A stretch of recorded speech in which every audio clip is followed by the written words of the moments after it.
찬송가 335장으로 함께 찬양하시겠습니다.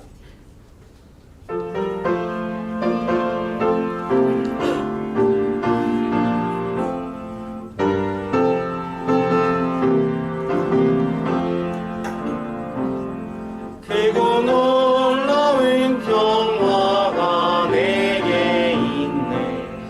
이 세상에는 없는 평화. 나의 영혼과 몸 주께 드립니다. 오 놀라운 나의 구주. 오 놀라운 주. 오 놀라운 주. 저 천군과 천사들 경배하네. 나 엎드려서 주 경배하리. 오 놀라운 그 주 예수. 나의 일생을 인도해 주옵소서. 나의 생각도 주관하사 주의 뜻대로 날 다스리옵소서. 오 놀라운 나의 구주. 오 놀라운 주. 오 놀라운 주. 저 천군과 천사들 경배하네. 나 엎드려서 주 경배하리. 오 놀라운 그 주 예수. 나의 모든 것 주님께 드리오니 주여 기쁘게 받으시사 주의 나라 위해 섬겨라옵소서. 오 놀라운 나의 구주. 오 놀라운 주. 오 놀라운 주. 저 천군과 천사들 경배하네. 나 엎드려서 주 경배하리. 오 놀라운 그 주 예수. 주의 광채가 찬란히 비춰오네. 전능하신 왕 그새 주여. 세상 끝날까지 찬양 드립니다. 오 놀라운 나의 구주. 오 놀라운 주. 오 놀라운 주. 저 천군과 천사들 경배하네. 나 엎드려서 주 경배하리. 오 놀라운 그 주 예수. 찬송가 620장으로 찬양드립니다.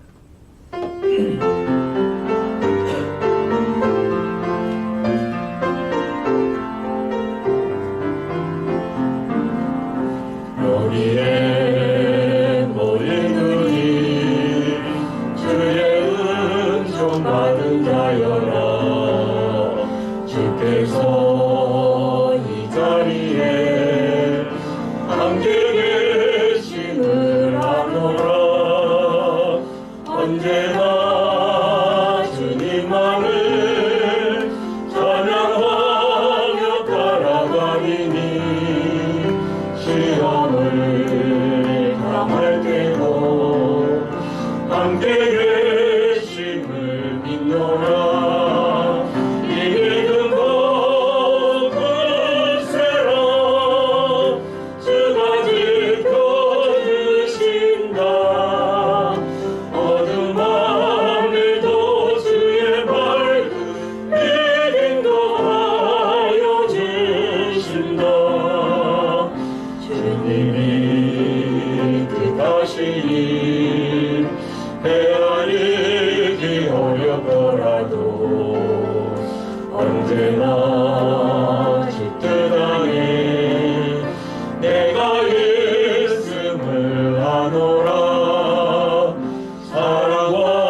여기에 모인 우리 사랑받는 주의 자녀라 주께서 뜻하시나 우리 통해 펼치신다 고통과 슬픔 중에 더욱 힘을 의지하오니 어려움 이겨내고 주님 더욱 찬양하라 이 믿음 더욱 굳세라 주가 지켜주신다 어둠 밤에도 주의 밝은 빛 인도하여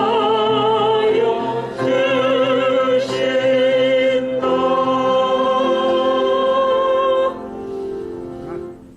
126장으로 인내 차량 드립니다.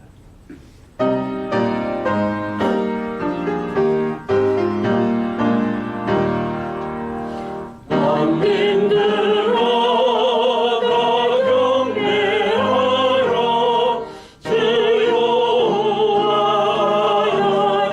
경배하라 만민들아 찬양하라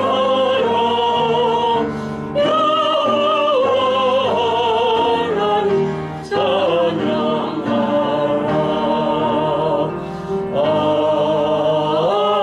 아멘.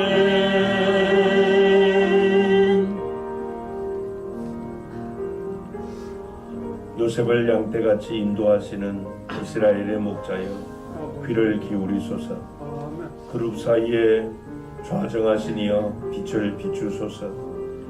에브라임과 베냐민과 므낫세 앞에서 주의 능력을 나타내사 우리를 구원하러 오소서. 하나님이여 우리를 돌이키시고 주의 얼굴 빛을 비추사 우리가 구원을 얻게 하소서. 만군의 하나님이여 우리를 회복하여 주시고 주의 얼굴에 광채를 비추사 우리가 구원을 얻게 하소서. 하나님은 영이시니 예배하는 자가 영과 진리로 예배할지니라. 영광의 보좌에 계신 거룩하신 하나님 아버지, 오늘도 주의 백성들이 하나님께 예배하고자 이 전에 모여사오니 저의 마음과 뜻과 생각을 주관하사 영과 진리로 드리는 참 예배로 이끌어 주옵소서. 오늘도 하나님의 임재하심을 사모하오니 성령께서 임재하여 주시고 충만하게 임하셔서 일하여 주옵소서. 그래야 예배하는 모든 성도에게 하나님의 감동과 치유와 복을 허락하여 주옵소서. 오늘의 예배가 오직 하나님께만 영광이 되며 하나님의 이름만을 높이는 참 예배 산 제사가 되게 하여 주옵소서. 만왕의 왕이시오 만유의 주이신 우리 주 예수 그리스도의 이름으로 기원합니다. 아멘. 영광 찬송 2장과 10장으로 찬양드립니다.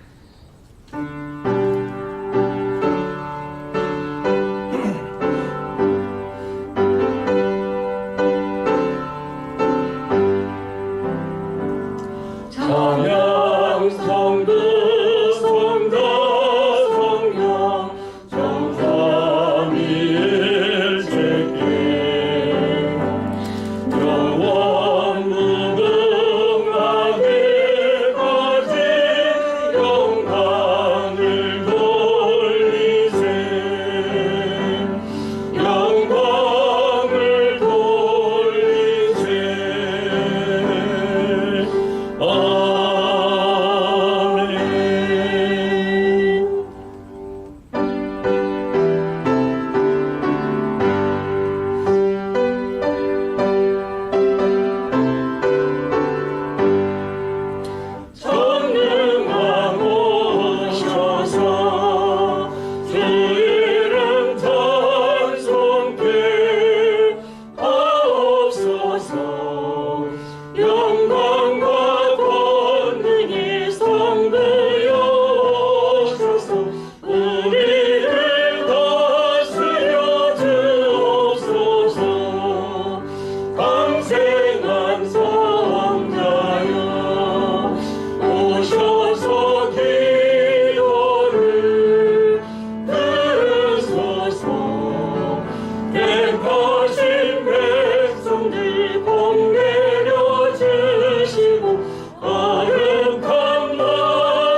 인하여 주의 장막에 머무를 자 누구오며 주의 성산에 사는 자 누구오니까. 정직하게 행하며 공의를 실천하며 그의 마음에 진실을 말하며 그의 혀로 남을 허물하지 아니하고 그의 이웃에게 악을 행하지 아니하며 그의 이웃을 비방하지 아니하며 그의 눈은 망령된 자를 멸시하며 여호와를 두려워하는 자들을 존대하며 그의 마음에 서원한 것은 해로울지라도 변하지 아니하며 이자를 받으려고 돈을 꾸어주지 아니하며 뇌물을 받고 무죄한 자를 해하지 아니하는 자이니 이런 일을 행하는 자는 영원히 흔들리지 아니하리이다. 아멘. 사도신경으로 신앙 고백드립니다. 전능하사 천지를 만드신 하나님 아버지를 내가 믿사오며 그 외아들 우주 예수 그리스도를 믿사오니 이는 성령으로 잉태하사 동정녀 마리아에게 나시고 본디오 빌라도에게 고난을 받으사 십자가에 못 박혀 죽으시고 장사한 지 사흘 만에 죽은 자 가운데서 다시 살아나시며 하늘에 오르사 전능하신 하나님 우편에 앉아 계시다가 저리로서 산자와 죽은 자를 심판하러 오시리라. 성령을 믿사오며 거룩한 공회와 성도가 서로 교통하는 것과 죄를 사하여 주시는 것과 몸이 달리는 것과 영원히 사는 것을 믿사옵나이다. 아멘. 이 자리에 앉으셔서 찬송가 300장으로 찬양드립니다.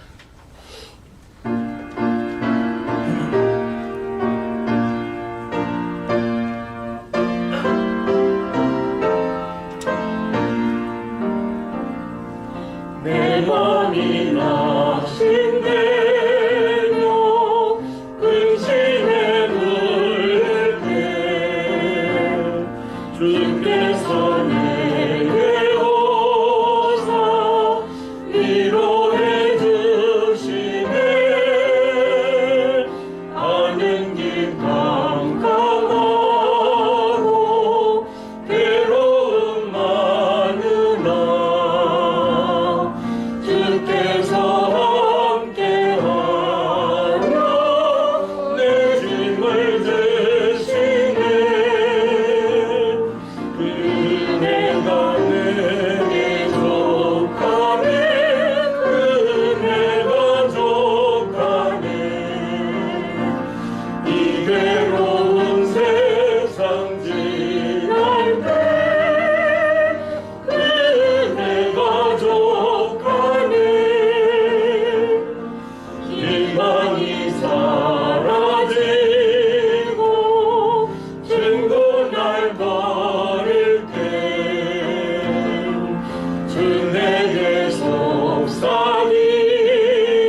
주시겠습니다.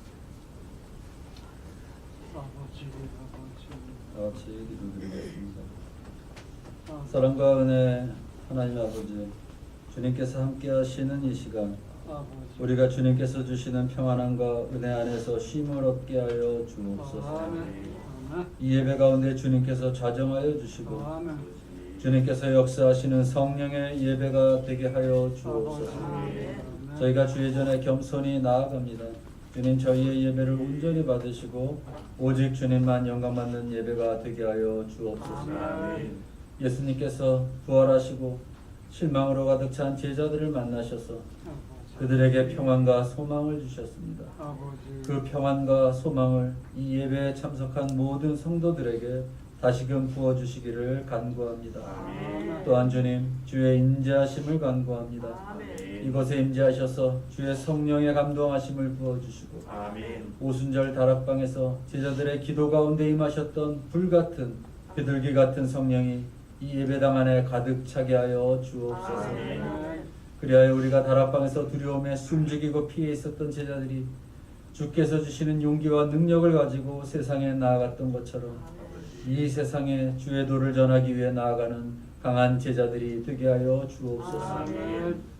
의로운 망대이신 여호와의 이름을 의지하여 주께 나아가게 하시고 우리 주의 십자가 계속의 은혜를 담대히 전하는 전도자들이 독산교회에 넘치게 하여 주옵소서. 은혜의 주님, 저희를 위하여 십자가에 달려 돌아가신 예수 그리스도를 힘입어 주께 나갑니다. 그 어디를 봐서도 자랑할 것 없는 저희들을 위해 이 땅에 내려오셔서 고난을 받으시고 죽기까지 복종하신 예수님의 사랑을 저희가 늘 묵상하게 하시고 저희가 주를 묵상하며 주를 사랑하게 하여 주시고 매일 말씀을 묵상함으로 주님의 말씀을 따라 살아가는 독산교회 성도들이 되게 하여 주옵소서. 우리 주에 대한 첫사랑을 회복하게 하여 주시고 힘을 얻어 다시 일어서 나아가는 성도들이 되게 하여 주옵소서. 요한의 아들 시몬아, 내가 나를 사랑하느냐고 물으신 그 물음에 제가 주님을 사랑하는 줄을 주님께서 아시나이다 고백한 그 베드로처럼 고백할 수 있는 성도들이 되게 하여 주옵소서. 이 한 주 주와 함께 우리 모든 성도 지내게 하여 주옵소서. 주님, 예배 시작입니다. 이 예배도 주님 받으시옵고 오직 주만 영광받아 주옵소서. 이 모든 기도 마라나타 다시 오실 우리 주 예수 그리스도의 이름으로 기도드립니다. 아멘.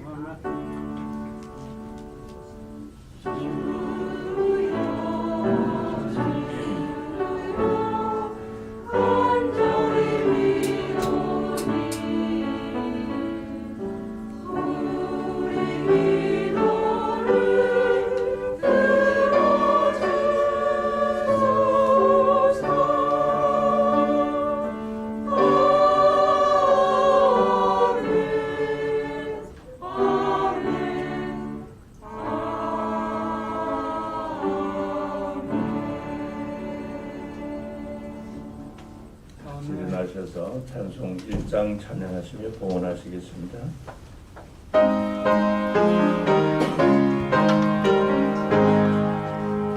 감동의 근원 하나님, 온 백성 찬송 드리고 저천사여 찬송하세. 찬송 성부 성자 성령 아멘. 자리에 앉으셔서 같이 봉헌 기도 드립니다. 나 같은 죄인을 택하셔서 하나님의 사람으로 세우시려고 온갖 고난과 고통 당하고 십자가에서 피 흘려 죽임 당하신 주여, 하나님의 이름을 높여 경배하오니 우리의 찬양과 경배를 받아 주옵소서. 이토록 무지하고 완악한 저희를 하나님은 포기하지 않으시고 찾아오셔서 훈련하시고 연단하시어 또 우리를 하나님의 온전한 사람으로 세워주신 그 은혜를 무엇으로 보답하오리까? 하나님의 선하신 뜻을 알지 못하여 하나님의 징계에 아파만 하고 원망하기만 했던 저희였음을 고백합니다. 하나님의 생각보다 우리의 생각이 앞섰고 하나님의 계획보다 저희의 뜻을 관철하기에 급급해왔던 것을 고백합니다. 우리가 하나님의 피조물이요 또 하나님의 일꾼임을 망각하고 오히려 하나님을 우리의 욕망을 성취하는 도구로만 이용하려 했던 저희의 무지함을 고백하오니 하나님께서 우리를 용서하여 주옵소서. 이렇게 무지몽매한 저희를 다스리시는 주여, 그 은혜를 가슴에 새기고 우리의 몸과 마음 하나님께 드리고자 작은 정성을 보어나오니 이 예물을 또 함께 우리 자신도 받아 주옵소서. 일할 수 있는 일터와 격려하는 산업을 허락하여 주셔서 얻은 것 가운데 구별하여 하나님 앞에 11조 예물을 드립니다. 성도들의 심령과 가정과 격려하는 산업에 복을 더하여 주시고 하나님의 선하신 손으로 도와주셔서 날로 번성하고 창대하게 하여 주옵소서. 주신 약속의 말씀처럼 들어가며 나오며 하늘의 복 땅에 기름진 것들로 충만하게 채워주시기를 간절히 소원합니다. 우리 교회에 주신 하나님의 비전 성취를 위해 믿음으로 비전시아 등금과 전도 기여금을 드립니다. 하나님께서 디자인하신 영광스러운 교회가 세워지는 미끄럼 되게 하시고 하나님께서 주신 귀한 사명 잘 감당하여 이 마지막 시대에 하나님께 존귀하게 쓰임받는 교회가 되며 모든 성도가 하나님께서 교회를 통하여 공급해 주시는 만물을 충만하게 하는 은혜와 복을 받아 누리게 하여 주옵소서. 하나님께서 우리에게 행하신 귀한 일들 또 베푸신 은혜와 사랑 감사하여 감사의 예물 드립니다. 갖가지 사연을 적어드리는 우리의 간구와 기도의 제목들 기억하여 주옵시고 주님을 사랑하고 공경하기에 예물에 우리의 정성과 마음과 믿음과 소원을 담았습니다. 나의 주 나의 왕 나의 하나님 흠양하여 주옵소서. 하나님의 사역에 귀히 쓰임받기를 간절히 소원합니다. 우리 교회가 후원하는 위자리 교회들과 선교사님들과 또 선교기관들의 사역을 위해 선교헌금을 드립니다. 아직도 생명의 복음을 듣지 못하여 어두운 그늘에 있는 자들에게 영광의 복음의 광채가 전파되게 하셔서 주께로 돌아오는 생명의 역사가 날마다 더하게 하여 주옵소서. 하나님 아버지께서 또 우리 교회를 통하여 지역에 죽어있는 영혼들 하나님이 무르 있게 하신 자들을 다 구원하게 하여 하나님 앞에 예배하는 백성으로 세우기를 원하시는 그 뜻을 받들며 또 귀한 예배당 건축을 위하여 건축헌금 드립니다. 오병이와 같은 복을 허락하여 주시어 하나님의 영광스러운 예배당이 세워지고 또 이곳에서 선포되는 말씀이 흥왕하여 믿는 자의 수가 더해가며 하나님의 나라가 확장되는 놀라운 역사를 허락하여 주옵소서. 우리 지교회 반타보 교회 교육관 신축을 위하여 귀한 예물을 봉헌하오니 하나님께서 연락하여 주옵소서.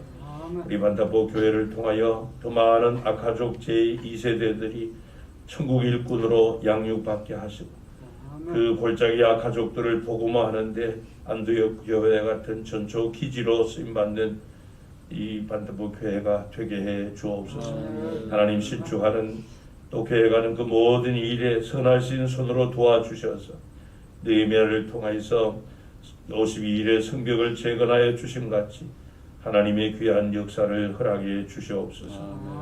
성도님들이 사랑의 교제를 나누고 드리는 목자 헌금, 주일헌금 드립니다.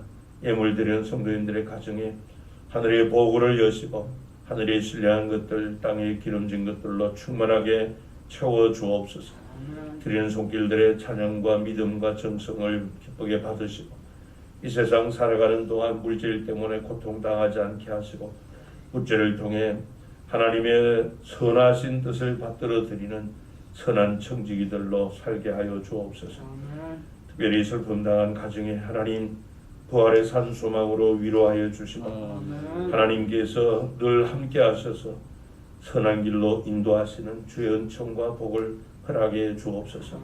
오늘도 이 일에 헌신하는 일꾼들, 예물 관리하는 재정부원들에게 지혜와 총명 주시고 주신 은사와 달란트 따라서 하나님의 영광스러운 교회 세움을 위해 섬기는 성도님들의 사랑의 수고와 섬김을 하나님께서 일일이 기억하여 주시고 헌신하는 땀방울 하나님의 은혜와 복 주심 가운데 성도님들의 삶을 윤택하게 하는 행복의 씨앗들 되게 해 주옵소서. 오늘도 주 앞에 예배하러 나주모든 우리 성도들 어느 곳에 있든지 함께하여 주시고, 특별히 외국에 나가 또 공부하고 생활하는 우리 성도님들 기억하여 주시고, 하나님 아버지께서 주의 지팡이와 막대기로 안위하여 주시고 악의 세력들 조금도 틈타지 못하게 하시며 늘 하나님의 인도와 공급하시는 은혜 가운데 형통한 삶을 살게 하여 주옵소서. 나라의 부름받고 복무 중에 있는 우리 자녀들 늘 안전하게 지켜주시고 건강을 덧입혀 주시며 병약한 우리 성도님들을 기억하여 주시고 치유하시는 주의 광선 길라스의 향유 되신 주님의 보혈을 발라주셔서 강건케 하시고 치유케 하여 주옵소서. 우리의 모든 것의 주인 되신 우리 주 예수 그리스도의 이름으로 기도하옵나이다. 아멘. 성경 말씀 사도행전 제27장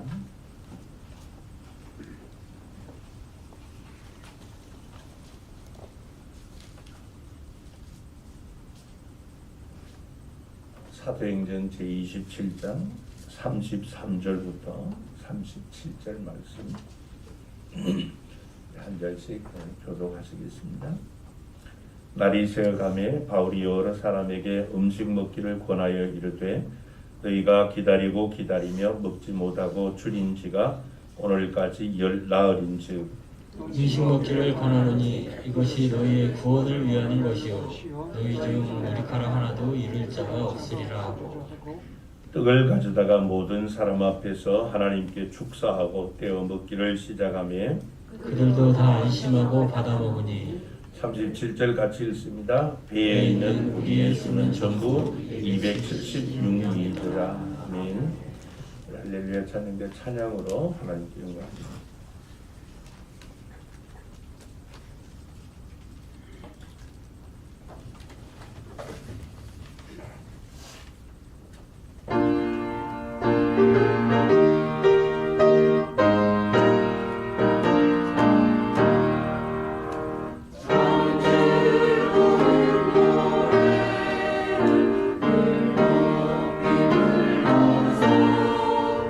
이 세상 살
잠시 기도 드리시고 말씀 나누도록 하겠습니다. 이 백성은 내가 나를 위하여 지었나니 나를 찬송하게 하려 함이라 말씀하신 우리 하나님, 하나님께서 우리를 죄와 사망과 마귀의 올무 가운데서 구원해 주셔서 영원한 생명 주시고 하나님 나라 백성 삼아 주셨으니 감사합니다. 구원 이후에 우리를 그와 같이 버려두지 아니하시고 하나님의 그 원대하신 뜻을 받드는 하나님의 동력자들로 우리를 사용하시고자 우리를 연단하시고 훈련하시고 교육하시는 우리 하나님, 우리를 통하여 하나님이 행하시는 그 모든 일들이 우리가 하나님을 찬양할 수밖에 없는 일들임을 믿습니다. 이스라엘 찬양 중에 계시는 주님, 오늘도 우리의 찬양과 경배를 받아주시고 또 계시해 주신 말씀 통하여 하나님의 원대한 뜻을 깨닫고 또 하나님의 의도하심과 하나님의 계시성을 밝히 깨달아 하나님의 말씀을 우리의 삶으로 실천해낼 수 있도록 진리의 성령님께서 이 시간도 함께하여 주옵소서. 주 예수 그리스도의 이름으로 기도하옵나이다. 아멘. 우리가 주일 오전 예배 시간에 사도행전 말씀을 나누고 있습니다. 그래서 오늘과 다음 주일까지 나누면은 일단 큰 단락은 끝내는 것으로 봅니다. 그래서 오늘은 이 사도행전 27장을 배경으로 삶으로 살아내는 말씀, 하나님의 말씀을 우리의 삶으로 살아내기를 원하는 그런 말씀을 나누고자 합니다. 여러분, 이 본문의 배경인 사도행전 27장은 사도 바울이 로마로 압송되어 가는 과정에서 일어난 사건을 길게 다루고 있는 내용입니다. 이 사도행전은 1장부터 28장이 약 한 30년 조금 더 되는 그런 긴 역사인데요. 그 30년 조금 더 되는 긴 역사 가운데 일어난 대부분의 사건이 함축적으로 또 핵심적인 이런 사안들만 사도행전에 기록되어 있습니다. 그런데 27장은 1절부터 44절까지 되어 있는데요. 한 사건을 길게 또 세밀하고 구체적으로 그렇게 기록하고 있습니다. 그러니까 이 30년이 조금 넘는 이 초대 기독교 역사를 28장에다가 기록해 놓았는데 그런데 한 사건을 한 장 전체에다가 다 기록을 해 놓았기 때문에 그 의도가 무엇인가 하는 것을 우리가 좀 쉽게 이해하기가 어렵죠. 예수님도 오늘 본문과 비슷한 큰 풍랑을 만난 사건이 있었습니다. 마가복음 4장 35절부터 41절에 보면요. 그날 저물 때에 제자들에게 이르시되 우리가 저편으로 건너가자 하시니 그들이 무리를 떠나 예수를 배에 계신 그대로 모시고 가매 다른 배들도 함께 하더니 큰 광풍이 일어나며 물결이 배에 부딪혀 들어와 배에 가득하게 되었더라. 예수께서는 고물에서 베개를 베고 주무시더니 제자들이 깨우며 이르되 선생님이여 우리가 죽게 된 것을 돌보지 아니하시나이까 하니 예수께서 깨어 바람을 꾸짖으시며 바다들어 이르시되 잠잠하라 고요하라 하시니 바람이 그치고 아주 잔잔하여 지더라.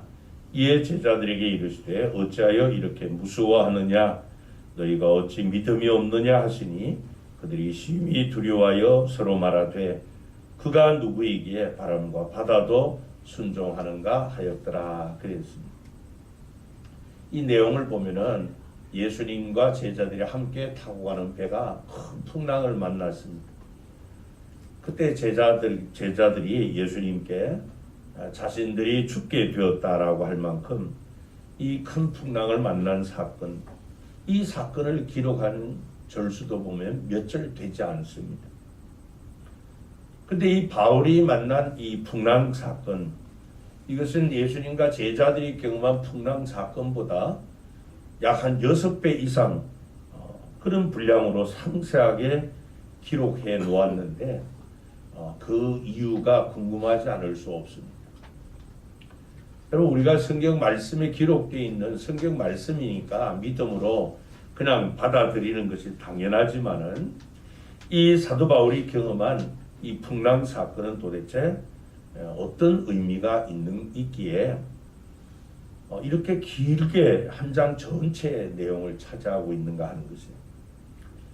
바로 이 말씀을 통해서 하나님이 우리에게 들려주시고자 하는 그 메시지가 무엇인가 우리가 발견할 때 사도행전 27장은 오늘 우리에게 아주 중요한 그런 메시지가 될 줄로 믿습니다.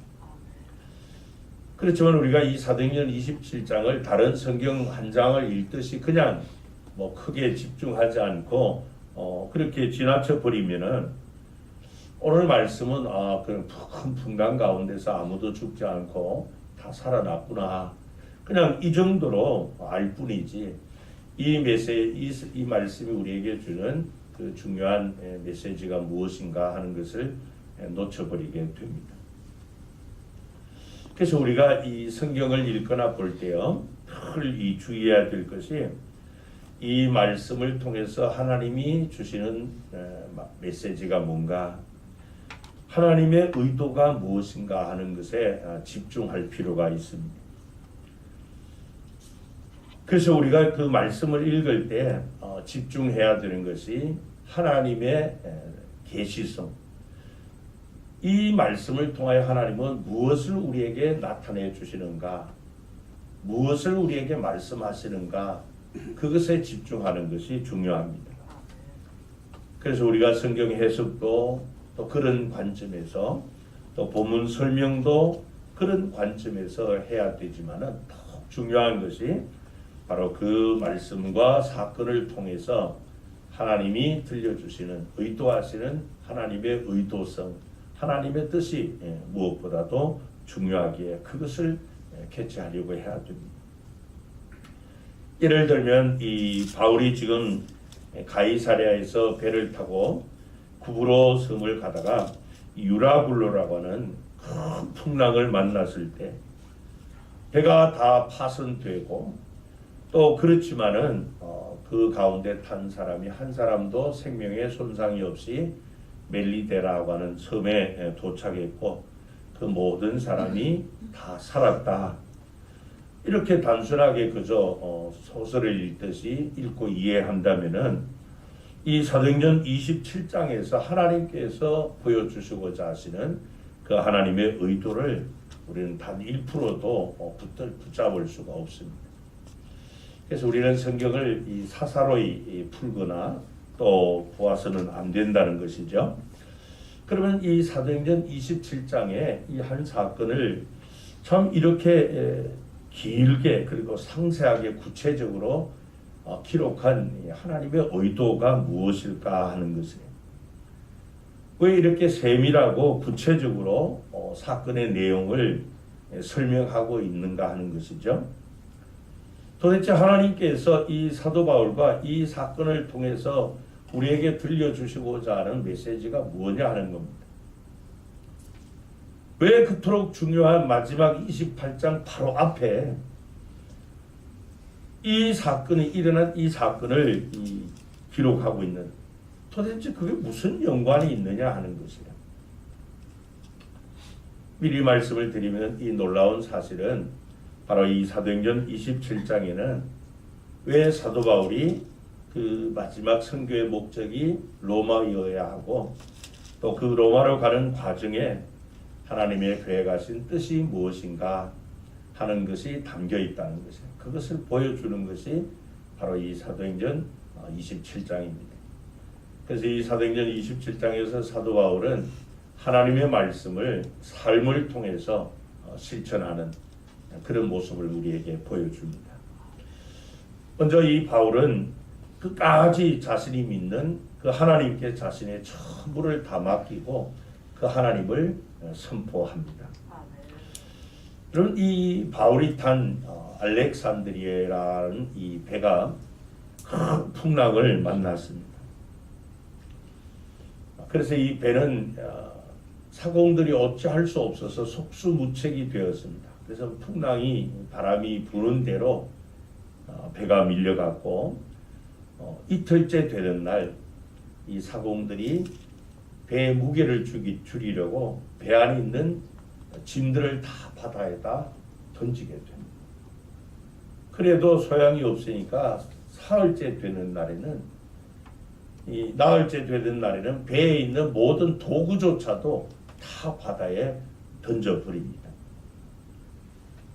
그래도 소용이 없었고요. 여러 날 계속되는 이 큰 풍랑 때문에 심지어 이제는 배에 승선한 모든 사람들이 구원의 여망마저, 살 소망마저 다 사라지고 말았습니다. 바로 이때 이 바울은 그야말로 이 아비규환의 상황에 부닥친 이들에게 그 27장 22절부터 26절에 보면 이런 말씀을 선포합니다. 내가 너희를 구원하노니 이제는 안심하라. 너희 중 아무도 생명에는 아무런 손상이 없겠고 오직 배뿐이니라. 내가 속한 바 곧 내가 섬기는 하나님의 사자가 어젯밤에 내 곁에 서서 말하되 바울아 두려워하지 말라. 내가 가이사 앞에 서야 하겠고 또 하나님께서 너와 함께 항해하는 자를 다 내게 주셨다 하였으니 그러므로 여러분이여 안심하라. 나는 내게 말씀하신 그대로 되리라고 하나님을 믿노라. 그런즉 우리가 반드시 한 섬에 걸리리라 하더라 그랬습니다. 큰 풍랑을 만나서 좌절과 절망 가운데 이제는 살 소망까지 다 없어진 그 위급한 정황 가운데 있는 그들을 향해서 사도 바울은 자신이 믿는 하나님께서 이렇게 말씀을 하셨으니 나는 이 모든 상황을 하나님께 맡기고 하나님께서 말씀하신 그대로 다 이루어 주실 것을 믿는다. 그렇게 선포했어요. 그래서 이 사도행전의 저자 누가는 이 바울을 통한 하나님의 의도를 아주 정확하고 세밀하고 구체적으로 상황을 설명하면서 바울이 믿는 하나님, 바울이 선포한 그 하나님은 어떤 분이신가 그것을 지금 밝히고 있습니다. 여러분 이 풍랑 만난 그래서 살 소망까지 다 사라지고 지치고 질질 대로 완전히 이 파죽음이 된 그들에게 바울이 만약에 모호하거나 불분명하거나 그저 안일하게 말씀을 전했다면은 그 가운데 어떤 일들이 일어났겠습니까? 그렇지 않아도 지금 죽을 판입니다. 아무런 살 소망까지 다 사라졌는데 불안과 두려움 가운데서 먹지 못한 지가 지금 며칠째 되었고 폭풍 가운데서 그저 생명을 구하고자 목숨을 걸며 이제는 더는 버틸 수도 없는 그런 상황에 있는 탈진한 그들에게 사도 바울이 전한 말씀은 확실히 참 말씀. 자신이 믿는 그 하나님에 대한 강력한 선포입니다. 그 마지막 25절 보세요. 그러므로 여러분이요 뭐하라고 말을 합니까? 안심하라. 나는 내게 말씀하신 그대로 되리라고 하나님을 믿노라. 그렇게 말씀합니다. 여러분 우리가 이 믿음 생활하면서 내 믿음이 어느 정도인가 하는 것을 평소에는 잘 몰라요.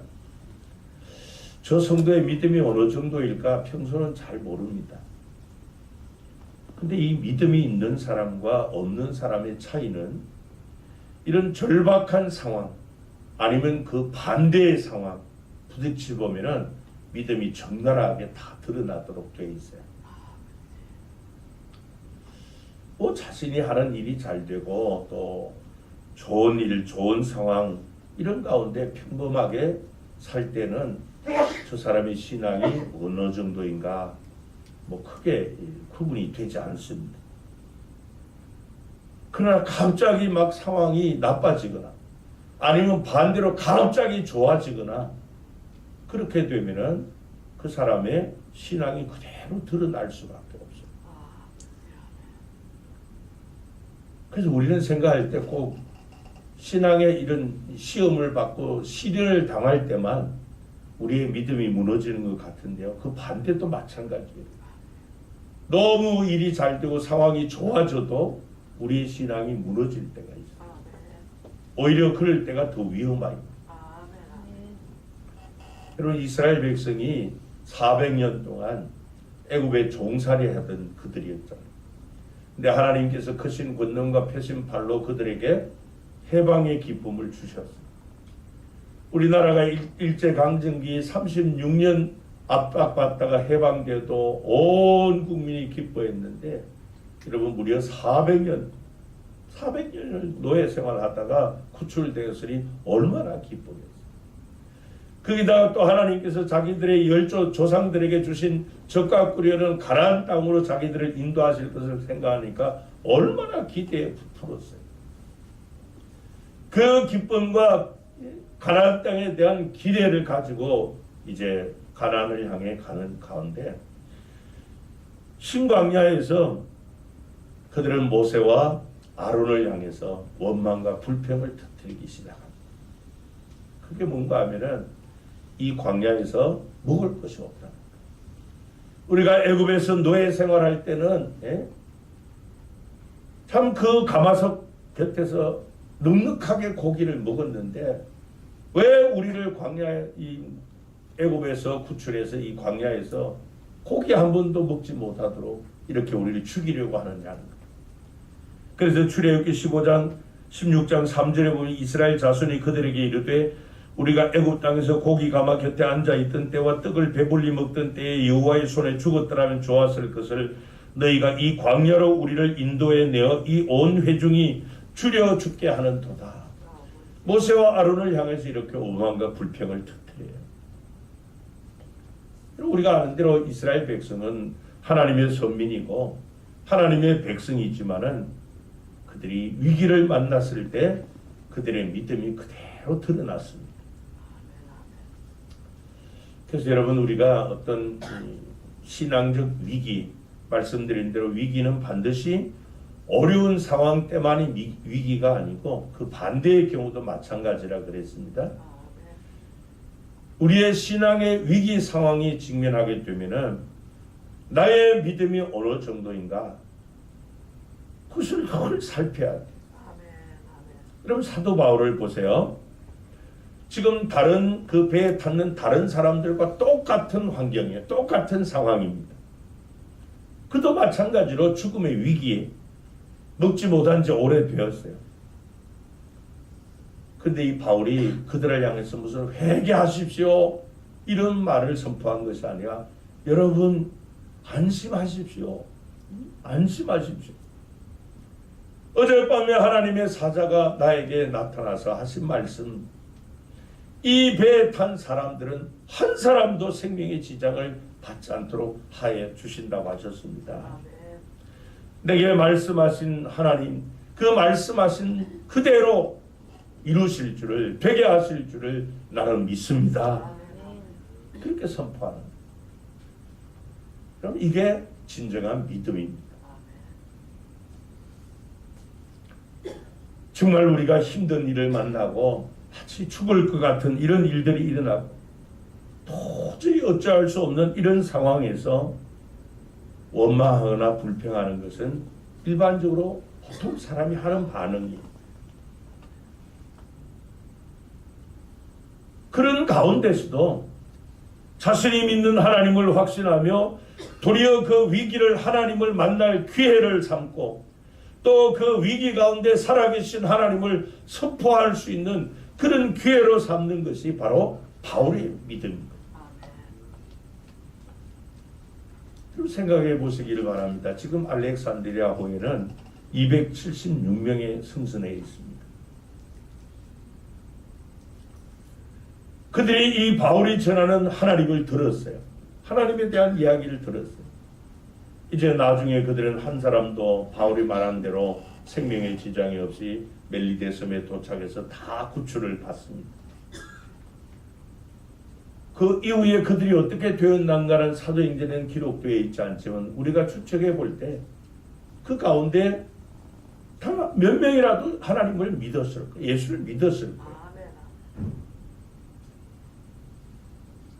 그래서 바울이 이 목적지인, 마지막 목적지인 로마로 가서 복음을 전해서 세계 복음화의 기틀을 놓는 것도 중요하지만은 현재 내가 처한 상황 가운데서 내가 믿는 그 하나님께 자신의 전부를 맡기고 도리어 그 위기를 하나님을 경험하는 기회로 삼고 살아계신 하나님을 증거하는 그런 기회로 삼은 것이 바로 이 사도행전 27장이 우리에게 길게 기록하면서 첫 번째 주는 메시지예요.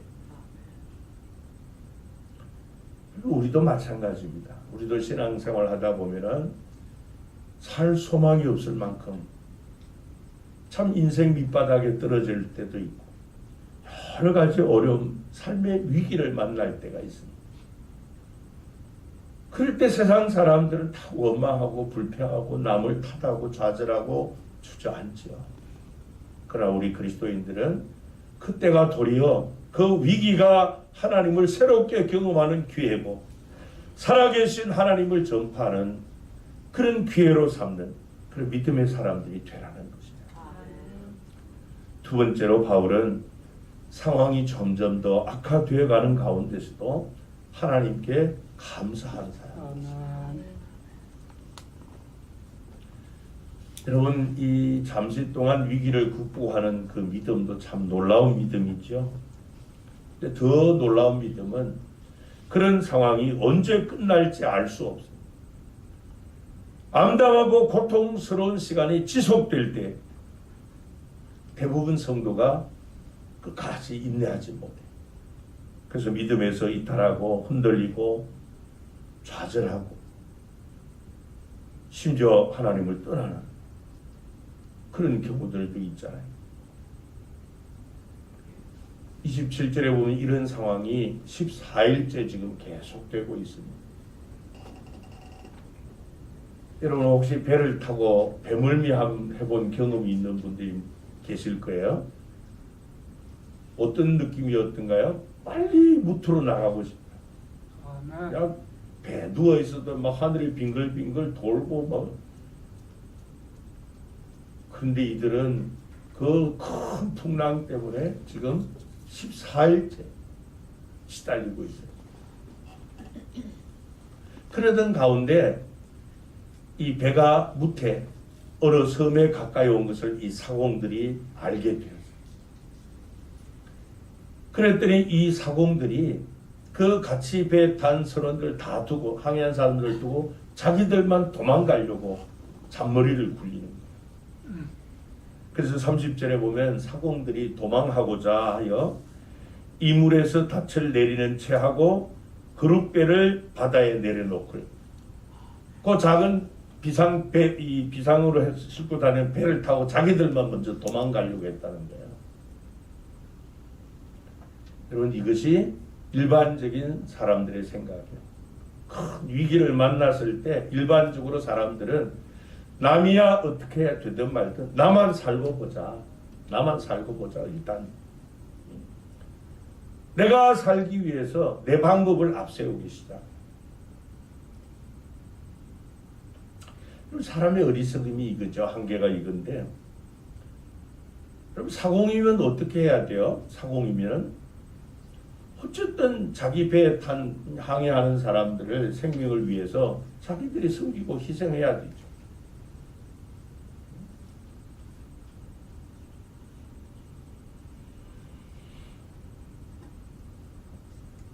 세월호 선장처럼 자기만 도망가면 되겠어요?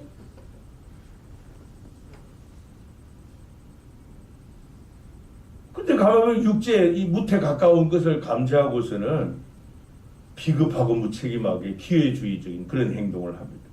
예? 우리들만 살자, 나만 살자 이런 치졸한 태도를 보여요.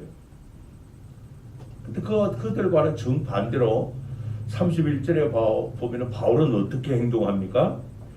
바울이 백부장과 군인들에게 이르되 이 사람들이 배에 있지 아니하면 너희가 구원을 얻지 못하리라. 그랬더니 이 군인들이 그러니까 죄수들을 호송하는 그 군인들이 배의 그릇줄을 잘라가지고 배를 바다에 버립니다.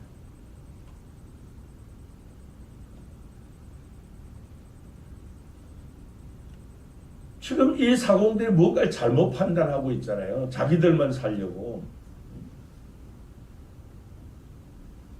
그런데 여러분 거기 34절에 보면 그 도망가려고 하는 선원들을 향해서 또 14일 동안 아무것도 먹지 못하고 굶주린 채 살 소망까지 다 사라진 그들을 향해서 뭐라고 선포합니까? 뭘 권했다 그래요? 음식 먹기를 권하니. 음식 먹기를 권하니 이것이 너희의 구원을 위하는 것이요 너희 중 머리카락 하나도 잃을 자가 없으리라. 그럼 바울의 믿음이 대단한 것이 이것인데요.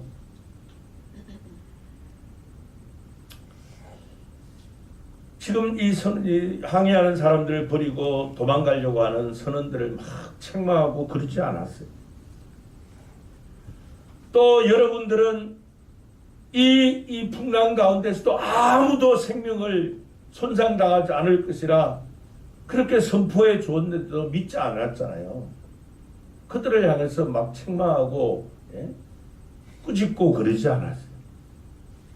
그런 상황 가운데서도 오직 바울은 하나님께 집중하며 하나님만을 더 높이는 그 일을 하게 됩니다. 여러분 이게 사도행전 27장의 신비고 비밀인데요. 바울의 위대함이 바로 여기에 있어요. 바울의 위대함. 자신이 어떤 문제를 풀려고 또 나만 살려고 그렇게 한 사람이 아니에요. 아니면 다른 사람들의 무슨 시선을 집중받고 관심을 사기 위해서 자기 방법을 사용하지 않고요. 오히려 하나님을 더 높이는 것. 하나님을 드러내게 하는 그 일에 집중하고 있습니다. 그 다음 35절이 참 중요한 구절인데요. 한번 같이 읽어보겠습니다. 시작. 떡을 가져다가 모든 사람 앞에서 축사하고 떼어 먹기를 시작하며 그랬어요. 여기 뭐 했다고 하나님께? 축사했다. 이 축사했단 말은 쉽게 말해서 감사기도 드렸다. 감사기도 드렸다. 근데 여러분 이 상황이 이해되세요? 지금 어떤 상황이라고요? 큰 풍랑 만나가지고 먹지 못한 지가 지금 14일째예요. 살 소망도 다 사라진다. 그런 상황에서 바울이 대뜸 음식을 먹으라는 그 떡을 먹으라는 거야. 여러분 내가 지금 막 배멀미도 나고 막 죽을 지경인데 음식이 목구멍으로 넘어갑니까? 예? 우리나라 고위 관리들이 북한에 가가지고 평양 냉면 뭐 옥류관에 있으면 무슨 냉면 먹는데 그 북한 간부가 그랬다 그러잖아요. 지금 이런 상황에서 이 냉면이 목구멍으로 넘어가느냐고 그랬다고 하는데 지금 그런 상황에서 음식이 넘어가요, 여러분? 예? 지금 그들에게 필요한 것은 이 음식이 아니에요. 음식이 아니고 빨리 이 상황을 벗어나서 빨리 무토로 나가는 게 그런 기적이 필요한 거예요. 그런 기적이. 무슨 소풍 가가지고 여러분 모이세요. 점심시간입니다. 감사기도 합시다. 하나님 먹을 양식 주셔서 감사합니다. 그런 거 아니잖아요 지금.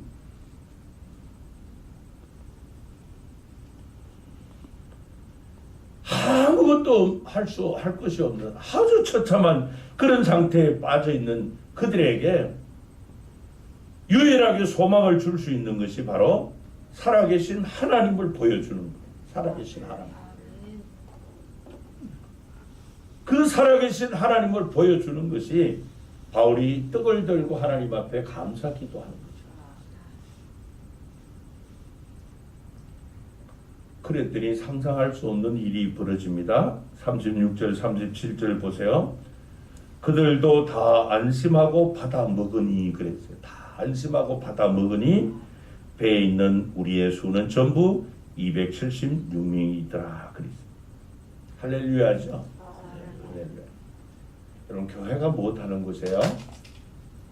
교회는 이런 일들이 일어나는 곳이 교회의 세상에서 아무런 소망 없고 살 소망이라고는 하나도 없는 그들이 교회 와서 살아계신 하나님을 만나고 산 소망을 갖게 합니다. 그 어디에 세상 어디에서도 마음의 평정을 찾지 못했던 자들이 살아계신 하나님을 만나고 샬롬의 하나님, 평강의 하나님 주시는 그 주님이 세상이 줄 수 없는 평강을 받아 누리게 하는 곳, 그곳이 바로 교회이다.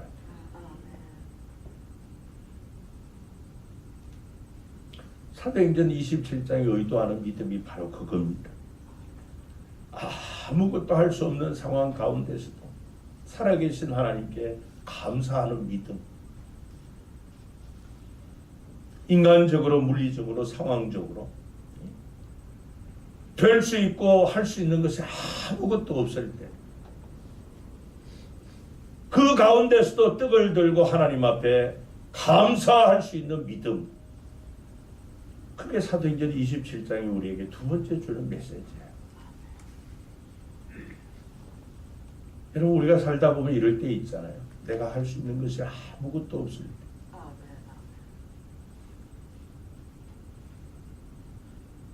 그때 하나님이 어디 계시는가 오히려 하나님을 향해서 원망하고 불평하고 싶은 그때.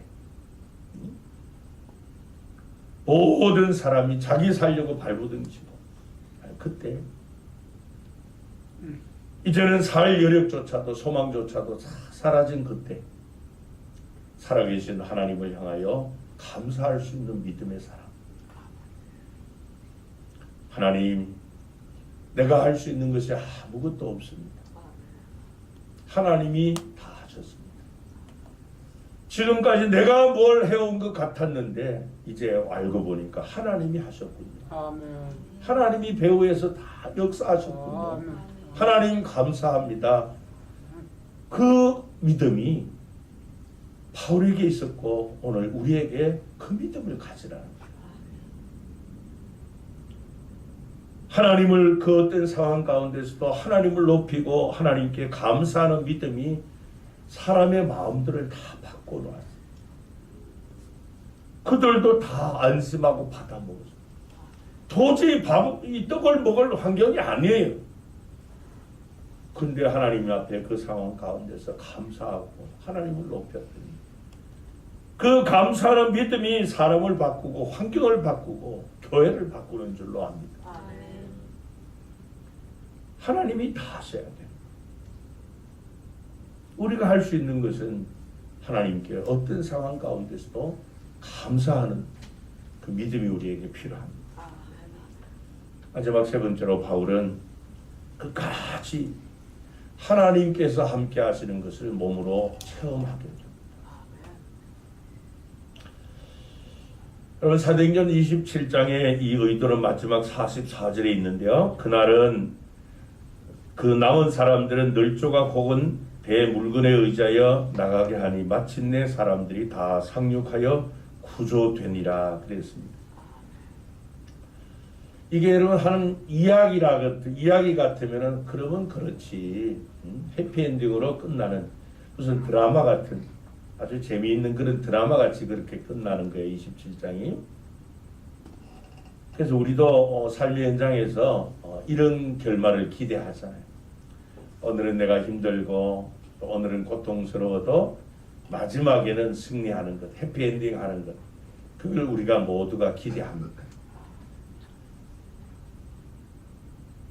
근데 우리에게 이 44절 같은 그 일들로 끝나기를 우리는 바라지만은 하나님의 의도는 그 반대예요. 반대.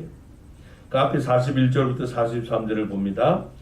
두 물이 합하여 흐르는 곳을 만나 배를 걸매 이 물은 부딪혀 움직일 수 없이 붓고 고물은 큰 물결에 깨어지니 군인들은 죄수가 헤엄쳐서 도망할까 하여 그들을 죽이는 것이 좋다 하였으나 백부장이 바울을 구원하려 하여 그들의 뜻을 막고 헤엄칠 줄 아는 사람들을 명하여 물에 뛰어내려 먼저 육지에 나가게 하고 그랬어요.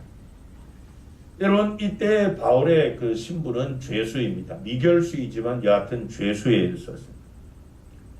근데 지금 이 배안에서 27장에 나타나는 바울의 모습은 죄수의 모습이라고는 조금 더 보이지 않고 오히려 하나님의 살아계심을 전파하고 하나님의 능력을 선포하는 마치 이 선지자같이 위풍당당한 그런 모습을 보여주고 있어요.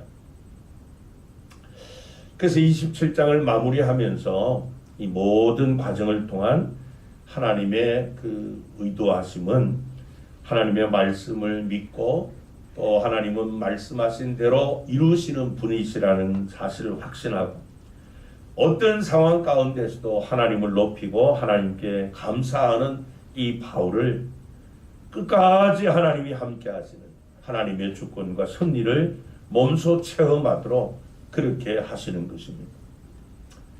지금 이 알렉산드리아호가 이제 부셔지기 시작합니다. 배가 꼼짝을 못해요. 그래서 앞부분은 이미 부서지기 시작했고 이런 위기 상황 가운데서 이제 이 죄수들을 호송하는 그 군인들이 죄수를 다 죽이려고 합니다. 왜냐하면 이 죄수들이 도망을 갈까봐 그들을 죽이는 것이 좋다 그렇게 판단을 했죠. 만약 그렇게 되면은 이 바울도 신분이 죄수였기 때문에 그가 잘못하면은 로마로 가기도 전에 이 배 안에서 지금 죽을 상황이 되었어요. 그러나 하나님의 계획은 그가 반드시 로마에 가서 세계의 심장부인 로마에 이 복음을 터뜨려서 전 세계로 확산되게 하는 그 변함없는 하나님의 계획이 있었습니다. 그래서 여기 43절 3절에 보면은 이 백부장 율리오가 바울을 구원하려 하여 그들의 뜻을 막고 그러니까 수하에 있는 군인들의 뜻을 막고 헤엄칠 줄 아는 사람들을 명하여 물에 뛰어내려 먼저 육지에 나가게 하고 그랬어요. 여러분 여기 나오는 백부장은 로마의 이 지휘관입니다. 지휘관 군인 지휘관이에요. 이방인입니다. 근데 하나님께서는 이방인 이 로마 장교 이 율리오 백부장을 통해서 바울을 구원하게 하십니다. 뿐만 아니라 그를 통해서 이 죄수들을 다 죽이려고 하는 군인들의 뜻을 막아버립니다. 그래서 모든 사람이 다 하나님께서 바울에게 주신 말씀대로 이루어지도록 그 모든 사람이 다 살 수 있는 그 길로 인도하시는 거예요. 그래서 44절에 뭐라고 말씀을 합니까? 44절에 보면 마침내 사람들이 다 상륙하여 구조되니라 그랬습니다. 여기서 중요한 단어가 마침내라고 하는 단어예요. 이 마침내라고 하는 그 의미가 뭔가 하면은 결과적으로 되었다라고 하는 의미입니다. 결과적으로 되었다. 그러니까 무슨 말인가 하면은 어쩌다 된 우연이 아니라는 겁니다. 어쩌다 보니까 우연히 이 멜리데 섬에 도착하게 되었다. 그 말이 아니에요. 하나님의 치밀하신 그 계획과 인도하신 과정에 의해서 하나님의 뜻대로 되었다라고 하는 것입니다. 그래서 하나님께서는 바울에게 바로 이런 과정을 통해서 바울이 직접 하나님이 지금 자신의 걸음을 인도하고 계시는 분이심을 마침내 경험하게 하신 거예요. 여러분 이것이 이제 사도행전 27장에 주는 세 번째 메시지인데요. 마침내. 여러분 우리도 마찬가지입니다. 우리도 내가 하나님을 위해서 또 교회를 위해서 또 목회자를 위해서 성도를 위해서 무엇인가 한다고 합니다. 때로는 내가 인생을 걸고 젊음을 걸고 목숨을 걸고 다 그래서 일을 하는 것 같지만은 그러나 마침내 되게 하시는 분은 하나님이신 줄로 믿습니다. 그래서 때로는 여러분 하나님께서 우리를 높이 들어서 많은 사람에게 추종을 받고 박수 세례를 받으면서 하나님의 뜻을 받들기도 하지만은 그런 경우는 드물어요. 왜냐하면 우리의 믿음이 거기에 미치지 못하기 때문에 오히려 그렇게 놓으면은 우리가 목이 곧아지고 우쭐대다가 오히려 하나님께 버림받고 꺾임당하는 그런 예가 많기 때문에 그런 경우보다는 오히려 하나님께서 우리를 떨어뜨리시는 거예요. 떨어뜨리시는. 그래서 사도 바울이 고린도전서 4장 11절부터 14절에 이런 고백을 합니다. 바로 이 시각까지 우리가 줄이고 목마르며 헐벗고 매맞으며 정처가 없고 또 수고하여 친히 손으로 일을 하며 모욕을 당한 적 축복하고 박해를 받은 적 참고 비방을 받은 적 권면하니 우리가 지금까지 세상에 뭐라고요? 더러운 것과 또 만물의 찌꺼기같이 되었도다. 내가 너희를 부끄럽게 하려고 이것을 쓰는 것이 아니라 오직 너희를 내 사랑하는 자녀같이 권하게 하는 것이라 그랬습니다. 그리고 우리가 생각할 때 하나님께서 예수 믿는 우리 그리스도인들을 세상에서 막 높여서 모든 사람에게 막 추종받고 그냥 박수갈채 받도록 그렇게 우리를 통해 하나님 일하시면 얼마나 좋겠어요. 저 사람이 예수 믿더니 저렇게 높아지고 잘 되는구나. 우리도 예수 믿자. 우리 생각은 그래요. 근데 말씀드린 대로 만약 그렇게 하면은 우리의 믿음이 그것을 다 수용할 만큼 그릇이 되지 못해요. 뭐가 좀 되면 내 힘으로 된 줄 알고 하나님 앞에 목을 고다가지고 그렇게 세우다 오히려 하나님 앞에 꺾임당하고 버림당하고 그런 사람들이 주변에 얼마나 많아요. 근데 대체로 우리의 믿음이 이제 다시 경성하고 굳건한 믿음으로 서게 되는 그 과정을 보면은 하나님께서 우리를 세상의 더러운 것과 만물의 찌꺼기 같이 낮추십니다. 사람들이 볼 때는 너무 불쌍하고 처량한 사람들로 보이죠. 여러분 바울이 어떤 사람입니까? 가말리엘 문화생으로서 모든 유대인이 추종할 만큼 부러워할 만큼 그의 스펙은 대단한 사람이에요. 근데 그런 그가 가는 곳곳마다 박해당하고 핍박받고 매를 맞고 심지어 얼마나 많이 맞았는지 죽은 줄 알고 성 밖에다 내치움을 당하고 그야말로 세상에 이런 더러운 것과 만물의 찌꺼기 같은 그런 삶을 살았어요.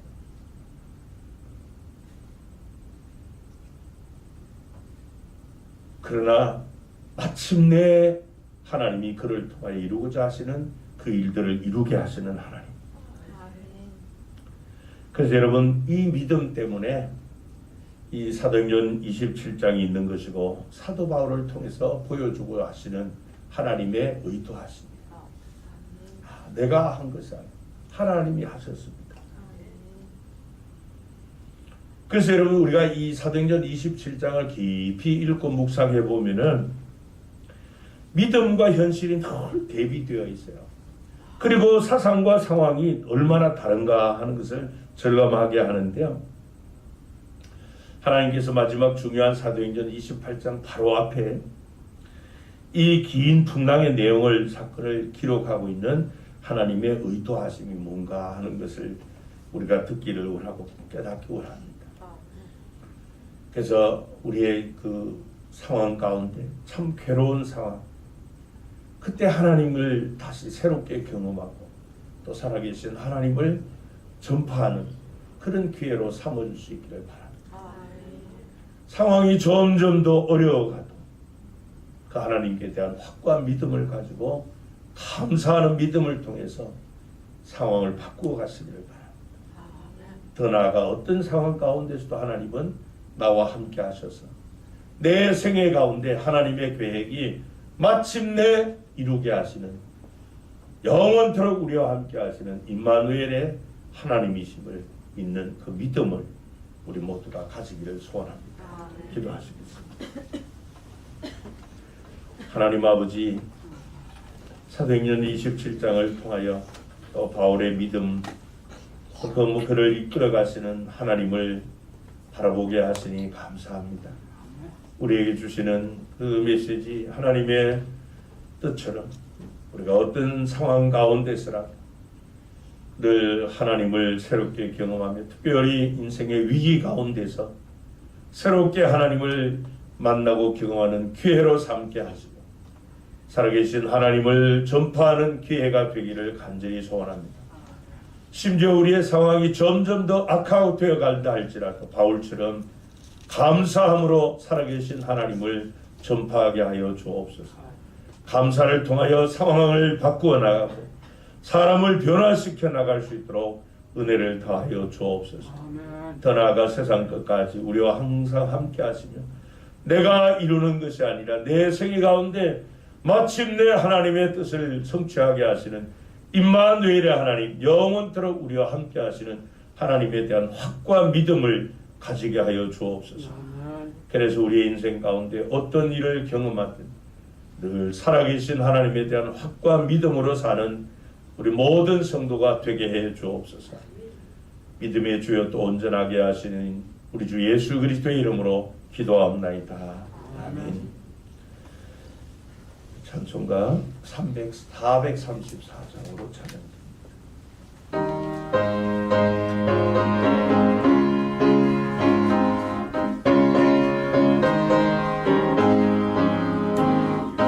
하신 친구 내게 계시니 나 주 안에 기쁘다.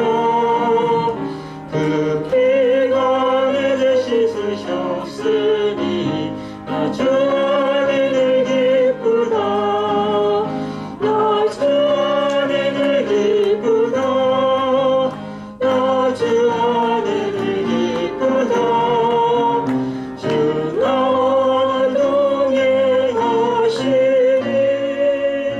나 주 안에 기쁘다. 주 내 짐 대신 지시었으니 나 주 안에 기쁘다. 그 생명 버려 나를 구하니 나 주 안에 기쁘다. 나 주 안에 기쁘다. 나 주 안에 기쁘다. 주 나와 동행하시니 나 주 안에 기쁘다. 주 은총 매일 내게 더하니 나 주 안에 기쁘다. 그 악한 죄악에서 지키니 나 주 안에 기쁘다. 나 주 안에 기쁘다. 나 주 안에 기쁘다. 주 나와 동행하시니 나 주 안에 기쁘다. 교회 소식입니다.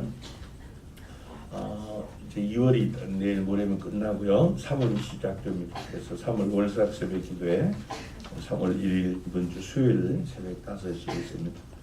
또 새로운 한 달 기도로 시작하시면 좋겠습니다. 다음 주일 오전 2부 예배 후에 정기 재직회 모입니다. 해당 부서에서는 미리 준비해 주시면 고맙겠습니다. 우리가 지내오던 주간 성경 공부가 이 코로나 사태 터지면서 중단했는데요. 이제 다시 주간 성경 공부 시작합니다. 그래서 이 프리셉트 성경 공부 이번 이제 시작하고자 하는 과목은 야고보서입니다. 그래서 이번 주 토요일 3월 4일부터 오전 10시 반부터 매주 시작이 되는데요. 이 야고보서는 약 15주 정도 소요될 계획입니다. 그래서 모든 성도인이 이 성경구에 참석해 주시고요. 교재가 사무실에 준비되어 있습니다. 이 교재가 한 17,000원 되는데요. 특혜를 드립니다. 그래서 이번에 참석하시는 분들 무료로 드릴 테니까 참석하실 분들만 받아가세요. 왜냐하면 제한되어 있기 때문에. 그래서 참석하실 분들은 사무실에서 성경 공부 교재 받아서 전에 우리 빌립보서와 언약, 영적 전투 이런 것들을 해보셨기 때문에 그 책자의 안내에 따라서 여러분들이 하실 수 있을 만큼 일과 전체를 이렇게 준비해 오시면 저와 함께 일과 진행하도록 그렇게 하겠습니다. 그리고 지금 이 사순절 기간인데요. 이 사순절 기간이 부활절 전 주일 6개 빼고 나머지 40일을 사순절이라 그럽니다. 그래서 전통적으로 사순절에는 예수님의 생애, 그러니까 예수님의 그 생애와 또 고난과 십자가 죽음과 부활 이런 것들을 깊이 묵상하며 예수 신앙을 회복하는 그런 절기입니다.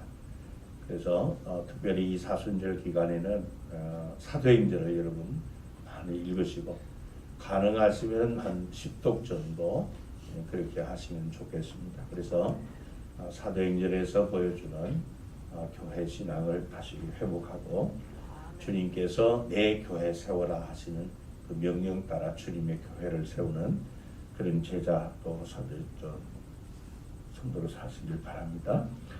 우리가 이 코로나 사태 터지면서요, 성도들이 이 진리의 빛에서 다 세상 어둠으로 다 나갔어요. 교회에서 세상으로 다 흩어졌는데 이제는 어둠에서 진리의 빛으로 세상에서 교회로 다 돌아오시기를 바랍니다. 우리 교회 지교인 반타포 교회 교육관 신축을 계획하고 있습니다. 그래서 3월 중순부터 4월 이렇게 한 달 반 정도 이렇게 신축을 하려고 하는데 이 반타포 교회가 아카족들을 사는 그 산골짜기에 있습니다. 우리 교회가 세웠는데요. 그래서 그 아이들이 이제 평소 주일 때는 아이들 학교 등교할 때는 그 시내로 나가서 아이들이 거기서 기숙사 생활하고 있고 이러기 때문에 한 50여 명 이래 되는데 이제 방학이 되고 이러면 한 90명에서 100명이 이렇게 되어서 예배당 공간이 너무 협소한 거예요. 그러다 보니까 아이들을 다 수용할 수가 없어서 이제 우리가 보고를 받고 당의 결의로 올해 교육관을 이제 신축하려고 그렇게 계획을 하고 있습니다. 그래서 건축 비용이 한 1,000만 원 정도 들고 헌당식 할 때 그 독립 잔치를 해요.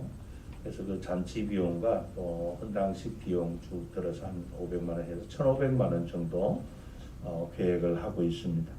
그래서 당회에서는 따로 특별하게 이렇게 헌금하는 순서라기보다 여러분들이 기도하시면서 가족 복음화를 위해서 특별히 다음 세대 복음화를 위해서 여러분들이 가치 있는 일에 동참해 주시면 고맙겠습니다. 그래서 기도하시는 가운데 헌금은 따로 이제 특별한 순서를 갖지 않습니다. 그래서 여러분이 헌금 봉투 있는데 보면은 반타포교회 교육관 신축 헌금 봉투가 있습니다. 그걸 사용해서 정성껏 행복에 동참해 주시면 고맙겠고요. 헌당식을 위해서 5월 29일 날 출국을 해서 6월 2일 날 귀국을 하고요. 헌당식은 5월 30일 화요일 날 할 계획입니다. 그래서 여기에 함께 비전 트립에 참석하실 분, 같이 동행하실 분들은 이 항공권을 미리 예약을 해둬야 됩니다. 제가 어제인가 저희도 예약을 했는데요. 벌써 비행기가 많이 예약이 됐어요. 그래서 참 빈자리가 많지 않습니다. 그래서 29일 날 오전 9시 반에 출국하는 대한항공을 이용하고요. 돌아올 때는 태국 시각으로 6월 2일 날 9시 50분에 출국하는 대한항공입니다. 자세한 내용은 사무실에 문의하시고 같이 동행하실 분들은 각자 대한항공에 접속해서 예약을 미리 해주시면 좋겠고요. 하신 분들은 또 사무실로 말씀해 주시면 우리가 준비하는 데 도움이 되겠습니다. 제가 들어가 보니까 이제 앞에는 이미 다 끝났고요. 창 쪽도 많이 끝났고 이제 가는 방향으로 해서 이 우측에 42열 뒤쪽이 있는데 제가 지금 42열 정도 이렇게 예약을 해놨습니다. 그 주변에 같이 가실 분은 예약을 하시면 도움이 될 것 같습니다. 자세한 사항은 사무실로 문의하시기를 바랍니다. 그리고 올해 한 성도가 3명씩 꼭 전도 대상자들 그렇게 마음에 새기고 기도하시기를 바랍니다. 그래서 후반기에 추수감사절 전에 있는 영원 추수 전도 축제 때 한 명이라도 꼭 등록시킬 수 있도록 여러분들이 이 태신자들 꼭 3명씩 가슴에 품고 그들의 영혼 구원을 위해서 기도해 주시기를 바랍니다. 또 교우 소식입니다. 우리 함께 신앙생활하던 우리 박오성 집사님이 지난 월요일 날 하나님 나라에 가셨습니다. 하나님의 부름을 받고 가셨는데 22일 수요일 날 은혜 가운데 장례를 마쳤습니다. 여러분이 그동안 우리 집사님께서 기도해 주셔서 감사드리고 남은 유족들을 위해서 여러분들이 위로해 주시고 기도해 주시면 고맙겠습니다. 또 장례식 마치고 우리 집사님 가정에서 성도들에게 떡을 식당에 준비해 두었습니다. 여러분들 드시기 바랍니다. 우리 오늘 이 박운덕 교수님 인도하신 집안 친척이라 그러셨네. 네. 예. 그동안 우리 집사님이신데 배민정 집사님 함께 신앙생활 이제 우리 박 교수님과 같이 하게 되는데 우리 오셔서 찬양대에 섬기게 됩니다. 우리 한번 인사하시고 우리 박수 환영합니다. 또 신앙생활 집사님이니까 우리 교회 처음이시니까 우리 교회 별거 아닌데요. 그래도 간단한 선물 하나 전달하다 하겠습니다. 고맙습니다. 우리 다시 한번 환영을 받겠습니다. 감사합니다. 우리 앞뒤 좌우에 있는 분들과 함께 인사 나눕니다. 바울처럼 말씀을 삶으로 살아냅시다. 이렇게 인사합시다. 바울처럼 살아냅시다. 너무 긴가요? 인사말이? 우리 다 같이 일어나셔서 우리 교회 사명스러움은 크게 선포하시고 파송찬송 359장 1절에 힘차게 부릅니다. 우리는 시작. 우리는 함께 열정으로 예배하고 사랑으로 교제하고 믿음으로 전도하고 열심으로 훈련하고 기쁨으로 사역한다. 아멘.